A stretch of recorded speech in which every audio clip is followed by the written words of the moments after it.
ಓಂ ಗಂ ಗಣಪತಯೇ ನಮಃ. ಶ್ರೀ ಗುರುಭ್ಯೋ ನಮಃ. ಶ್ರೀಮಾತ್ರೇ ನಮಃ. ಎಲ್ಲ ವೀಕ್ಷಕರಿಗೂ ನನ್ನ ಶ್ರದ್ಧೆಯ ನಮಸ್ಕಾರಗಳು.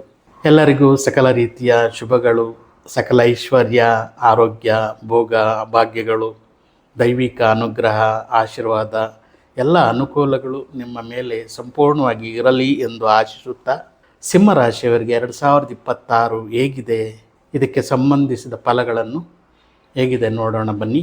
ಮಖ ನಕ್ಷತ್ರದ 1, 2, 3, 4ನೇ ಪಾದಗಳು, ಪುಬ್ಬ ನಕ್ಷತ್ರದ 1, 2, 3, 4ನೇ ಪಾದ, ಉತ್ತರ ನಕ್ಷತ್ರದ 1ನೇ ಪಾದ. ಈ ನಕ್ಷತ್ರದವರು ಸಿಂಹರಾಶಿಯವರಾಗಿರುತ್ತಾರೆ. ಹಾಗೆಯೇ ಹೆಸರಿನ ಮೊದಲ ಅಕ್ಷರದಿಂದ ಕರೆಯಲ್ಪಡುವಂತಹ ಮಾ, ಮೀ, ಮೋ, ಮೇ, ಮೋ, ಟ, ಟಿ, ಟು, ಟೆ ಇವರು ಸಹ ಸಿಂಹರಾಶಿಯವರಾಗಿರುತ್ತಾರೆ. ಚಂದ್ರ, ರವಿ, ಬುಧ, ಮಂಗಳ, ಶುಕ್ರರು ಈ ಗ್ರಹರು ಶುಭ ಅಶುಭ ಫಲಗಳನ್ನು ಆಯಾ ಕಾಲಕ್ಕೆ ಪ್ರತಿ ತಿಂಗಳು ಬದಲಾವಣೆ ಆಗುತ್ತಿರುತ್ತೆ. ಆದರೆ ಶನಿ, ಗುರು, ರಾಹು, ಕೇತು ಈ 4 ಗ್ರಹರು ದೀರ್ಘಕಾಲ ಇರುವುದರಿಂದ ಈ ಗ್ರಹರ ಫಲಗಳನ್ನಷ್ಟೇ ತಿಳಿಸುತ್ತೇನೆ.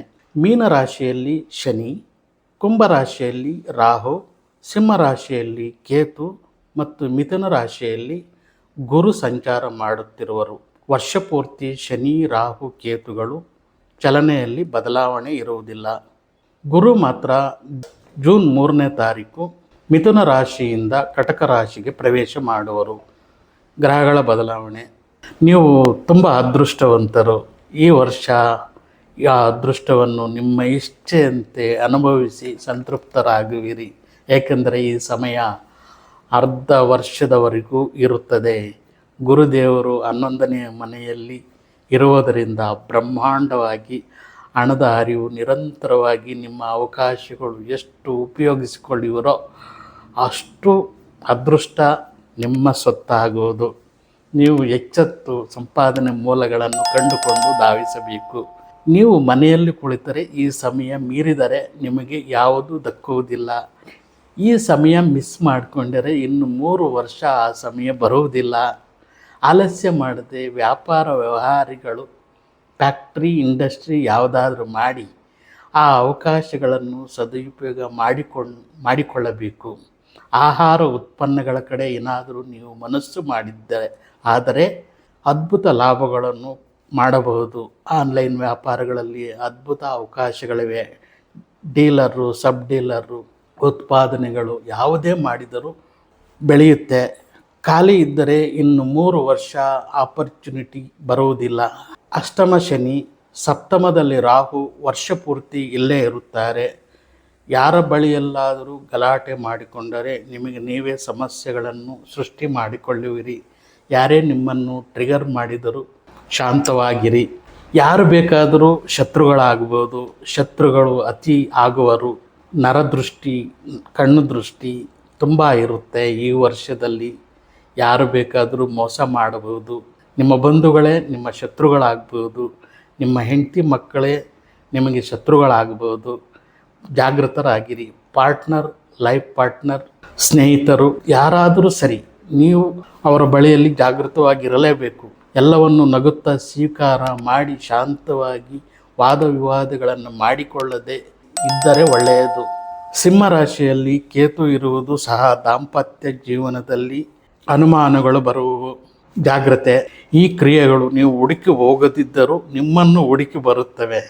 ಜಾಗೃತವಾಗಿರಬೇಕು. ಕೋರ್ಟು ಕಚೇರಿ ಅಲಿಯುವ ಸಮಯ ಬಂದರೂ ಬರಬಹುದು, ಆಶ್ಚರ್ಯ ಇಲ್ಲ. ಜಾಗೃತವಾಗಿರಿ.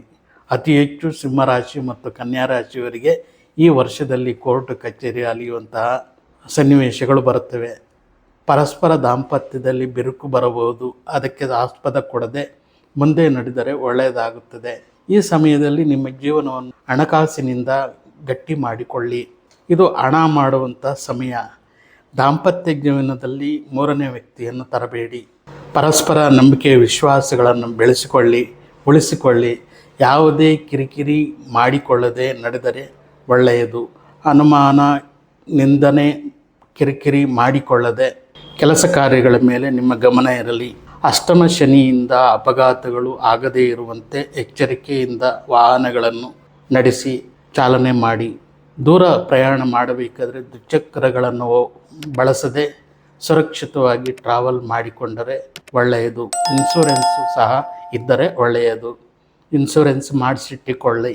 ವಿದ್ಯಾರ್ಥಿಗಳಿಗೆ ನೀವು ಅಂದುಕೊಂಡಂತೆ ಈ ವರ್ಷ ಎಲ್ಲರಿಗೂ ಅವಕಾಶ ಇದೆ. ವಿದ್ಯಾರ್ಥಿಗಳಿಗೆ ಬ್ರಹ್ಮಾಂಡವಾದಂಥ ಪರೀಕ್ಷಾ ಉತ್ತೀರ್ಣ ಇದೆ. ಉದ್ಯೋಗ ಅವಕಾಶಗಳು, ವಿದೇಶದಲ್ಲಿ ಕೆಲಸಗಳು ಸಹ ಒದಗಿ ಬರುತ್ತವೆ. ಉದ್ಯೋಗಸ್ಥರಿಗೆ ಉದ್ಯೋಗದ ಪರವಾಗಿ ಎಲ್ಲರೂ ಸೌಖ್ಯವನ್ನು ಹೊಂದುತ್ತೀರಿ, ಹ್ಯಾಪಿಯಾಗಿ ಇರುತ್ತೀರಿ. ಸಕ್ಸಸ್ಸು, ಟೆನ್ಷನ್ ಇಲ್ಲದೆ ಉದ್ಯೋಗ ಮಾಡುತ್ತೀರಿ. ಗೌರವ, ಮರ್ಯಾದೆ, ಆತ್ಮವಿಶ್ವಾಸಗಳು ಕಂಡುಬರುತ್ತಿವೆ. ಒಳ್ಳೆಯ ಉದ್ಯೋಗ ಬೆಳವಣಿಗೆ ಬ್ರಹ್ಮಾಂಡವಾಗಿದೆ. ವ್ಯಾಪಾರಸ್ಥರಿಗೆ ವ್ಯಾಪಾರದಲ್ಲಿ ಅನುಕೂಲವಿದೆ. ಎಲ್ಲ ರೀತಿಯ ವ್ಯಾಪಾರ ಬ್ರಹ್ಮಾಂಡವಾಗಿದೆ. ನೂತನ ಹೂಡಿಕೆಗಳು ಅದೃಷ್ಟವನ್ನು ತರುವುದು ಕಂಡುಬರುತ್ತಿದೆ. ಹೂಡಿಕೆಗೆ ಒಳ್ಳೆಯ ಅವಕಾಶಗಳು ಕಂಡುಬರುತ್ತಿವೆ. ಎಲ್ಲರೂ ಲಾಭ ಅವಕಾಶಗಳನ್ನು ಪಡೆಯುತ್ತೀರಿ. ಐಶ್ವರ್ಯ ಬೆಳೆಯುತ್ತದೆ, ಅಭಿವೃದ್ಧಿ ಆಗುತ್ತದೆ. ಆದರೆ ಈ ವರ್ಷ ನಿಮ್ಮನ್ನು ಮೋಸ ಮಾಡುವವರು ಸಹ ಜಾಸ್ತಿ ಇರುತ್ತಾರೆ. ಎಚ್ಚರಿಕೆಯಿಂದ ಇರಿ. ಆನ್ಲೈನ್ ವ್ಯಾಪಾರವೂ ಸಹ ಚೆನ್ನಾಗಿರುತ್ತದೆ. ಕಾರ್ಮಿಕರಿಗೆ ಎಲ್ಲ ರೀತಿಯ ಗುರುತಿಸಿಕೊಳ್ಳುವ ಯೋಗವಿರುತ್ತದೆ. ಎಲ್ಲ ರೀತಿಯ ಅವಕಾಶಗಳು, ಲಾಭಗಳು ಹರಿದು ಬರುತ್ತವೆ. ಏನೂ ಸಮಸ್ಯೆ ಇಲ್ಲ. ವ್ಯವಸಾಯದಿಂದ ಉತ್ತಮವಾದಂಥ ಇಳುವರಿ ಪಡೆಯುವಿರಿ. ಆರ್ಥಿಕ ಸಮಸ್ಯೆಗಳಿಂದ ದೂರವಾಗುವಿರಿ, ಅಭಿವೃದ್ಧಿ ಕಾಣುವಿರಿ. ಸಿನಿಮಾ ಟಿ.ವಿ ರಂಗದವರಿಗೇನು ಅದ್ಭುತವಾದಂಥ ಅವಕಾಶಗಳಿವೆ. ನಿಮ್ಮ ಮುಂದೆ ಹೊಸ ಹೊಸ ಪ್ರಾಜೆಕ್ಟ್ಗಳು ಬರುತ್ತವೆ. ತುಂಬ ಬ್ಯುಸಿಯಾಗಿರುವಿರಿ. ಜೂನ್ 3ರ ನಂತರ ಎಲ್ಲ ರೀತಿಯಲ್ಲಿ ಸಮಸ್ಯೆಗಳು ಉಂಟಾಗುತ್ತವೆ. ಆವಾಗ ನೀವು ಸ್ವಲ್ಪ ಜಾಗೃತವಾಗಿರಲೇಬೇಕಾಗುತ್ತದೆ. ಖಚಿತವಾಗಿ ಗ್ರಹಗಳ ಶಾಂತಿ ಮಾಡಿಕೊಳ್ಳಬೇಕು. ಗುರು, ಶನಿ, ರಾಹು, ಕೇತು ಈ ಗ್ರಹಗಳ ಜಪ ಮಾಡಿಸಬಹುದು, ಅಥವಾ ನೀವೇ ಜಪ ಮಾಡಿದರೂ ಪರವಾಗಿಲ್ಲ. ಹನುಮಾನ್ ಚಾಲಿಸ ನಿತ್ಯವೂ ಪಾರಾಯಣ ಮಾಡಿ ಅಥವಾ ಕೇಳಿಸ್ಕೊಳ್ಳಿ.